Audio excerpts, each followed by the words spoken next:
child is strange or they're crazy, or like you say, they could even dip into sending them to psychics or something else outside of the church because they want to try to understand what's going on with their child. And then if you do those things, then you're opening up the gate to demonic forces or something to attack the kid, and then it would even set them off of the purpose to go into other things outside of the prophetic calling that God has called on their lives. Yeah, because some prophetic children that God has already raised up to be prophetic people at birth, sometimes they have an old soul.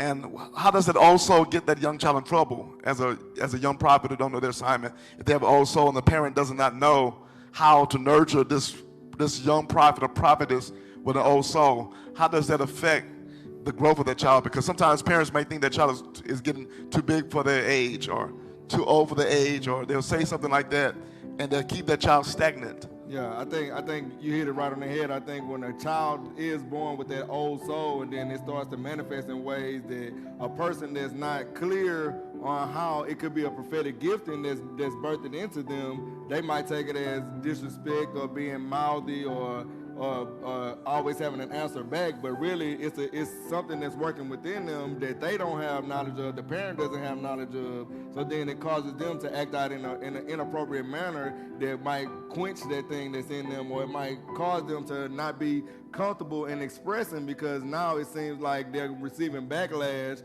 whenever that thing is rising up in them and they have something to say. Well, it's only being met with negativity. So then it causes the child then to just shut that thing off because it's associating something negative with using this. So now when they may be hearing something that might be from God, they automatically don't want to say it, even growing up into their adulthood, because they've been conditioned now that when I say this, then now something negative happens. Wow and wow. Listen, those who are on, listen, if your child is prophetic, you need to make sure that you connect that young child to a prophetic company.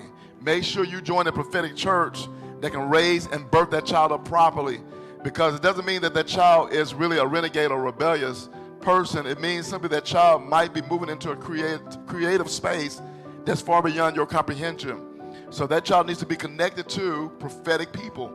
And so we see that Lamech, he knew that his child Noah was a prophet, and he already nurtured Noah to become a comforter to his people. And here's the second thing: that prophet, that young prophet who has an assignment by God, needs to wait till they receive a visitation from God. In Jeremiah chapter 1, verse 5 to 6, we see the prophetic development of Jeremiah. And God tells Jeremiah in verse 5, the Lord's message came